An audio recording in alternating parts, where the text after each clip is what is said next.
تاریخ عالم کا وہ واحد ہندو جس کی چتا پر کئی من گھی ڈالا گیا مگر اس کے جسم کو آگ نہ لگی، اس کا قرآن سے کیا تعلق تھا، کیا رشتہ تھا، قرآن سے کیا محبت تھی۔ تقسیم ہند کے زمانے میں لاہور کے دو اشاعتی ادارے بڑے مشہور تھے۔ پہلا درسی کتب کا کام کرتا تھا، اس کے مالک ایتر چند اینڈ کپور تھے۔ دوسرا ادارہ اگرچہ غیر مسلموں کا تھا لیکن اس کے مالک پنڈت نول کشور قرآن پاک کی طباعت و اشاعت کا کام کیا کرتے تھے۔ نول کشور جی نے احترام قرآن کا جو معیار مقرر کیا تھا وہ کسی اور ادارے کو نصیب نہ ہو سکا۔ نول کشور جی نے پہلے تو پنجاب بھر سے اعلیٰ ساخ والے حفاظ اکٹھا کیے اور ان کو زیادہ تنخواہوں پر ملازم رکھا۔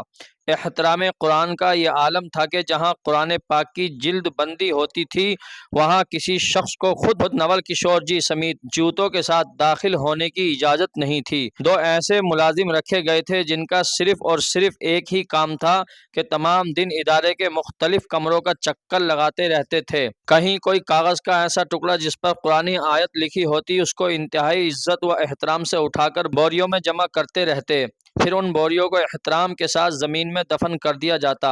وقت گزرتا رہا اور طباعت و اشاعت کا کام جاری رہا۔ پھر بر صغیر کی تقسیم ہوئی، مسلمان ہندو نقل مکانی کرنے لگے۔ نول کشور جی بھی لاہور سے نئی دہلی انڈیا آ گئے۔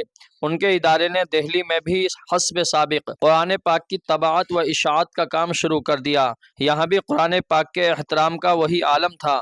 ادارہ ترقی کا سفر طے کرنے لگا اور کامیابی کی بلندی پر پہنچ گیا۔ نول کشور جی بھی بوڑھے ہو گئے اور اب گھر پر آرام کرنے لگے، جبکہ ان کے بچوں نے ادارے کا انتظام سنبھال لیا اور ادارے کی روایت کے مطابق قرآن حکیم کے ادب و احترام کا سلسلہ اسی طرح قائم رکھا۔ آخر کار نول کشور جی کا وقت آخر آ گیا اور وہ انتقال کر کے خالق حقیقی سے جا ملے۔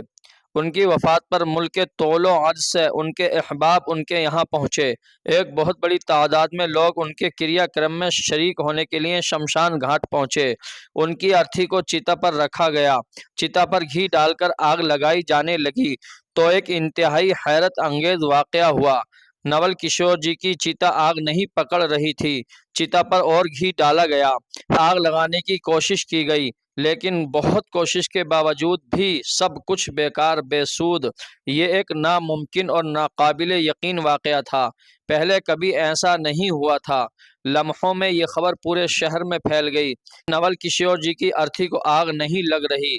مخلوق خدا یہ سن کر شمشان گھاٹ کی طرف امٹ پڑی۔ لوگ اپنی آنکھوں سے دیکھ رہے تھے اور حیران و پریشان تھے۔ یہ خبر جب جامع مسجد دلی کے امام بخاری تک پہنچی تو وہ بھی شمشان گھاٹ پہنچے۔ نول کشور جی ان کے بہت قریبی دوست تھے اور وہ ان کے احترام قرآن کی عادت سے اچھی طرح واقف تھے۔ امام صاحب نے پنڈت جی کو مخاطب کرتے ہوئے کہا کہ آپ سب کی چتا جلانے کی کوشش کبھی کامیاب نہیں ہو پائے گی۔ اس شخص نے اللہ کی سچی کتاب کی عمر بھر جس طرح خدمت کی ہے اور جیسے احترام کیا ہے اس کی وجہ سے اس کی چتا کو آگ لگ ہی نہیں سکے گی، چاہے آپ پورے ہندوستان کا تیل اور گھی چتا پر ڈال دیں۔ اس لیے بہتر ہے کہ ان کو عزت و احترام کے ساتھ دفن کر دینا چاہیے۔ چنانچہ امام صاحب کی بات پر عمل کرتے ہوئے نول کشور جی کو شمشان گھاٹ میں ہی دفنا دیا گیا۔ یہ تاریخ کا پہلا واقعہ تھا کہ کسی ہندو کی چتا کو آگ نہ لگنے کی وجہ سے شمشان گھاٹ میں ہی دفنا دیا گیا۔